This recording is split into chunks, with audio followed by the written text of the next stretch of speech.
150 milliards, c'est un seuil absolument considérable. Imaginez par exemple que même en supprimant, comme par magie, toutes les dépenses de l'enseignement et des armées, le budget serait toujours en déficit.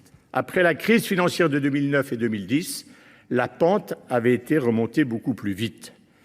Je continue donc de penser que les précédents gouvernements se sont perfusés de façon continue au déficit public et ont dangereusement anesthésié les Français. Ils ont vécu dans l'illusion que tout allait bien en maintenant les perfusions, qu'il n'y avait pas de problème, ils fonçaient dans le mur en souriant comme le ravi de la crèche. C'est pas moi, tout va bien, j'ai tout bien fait, tous. Ils fonçaient dans le mur en niant les évidences de comptes publics à la dérive. 4 gouvernements se sont succédés en 2024. Après avoir enregistré en 2023 le niveau de déficit le plus élevé de la Ve République hors période de crise, notre pays a battu un triste record en 2024 avec un déficit historique de 5,8%.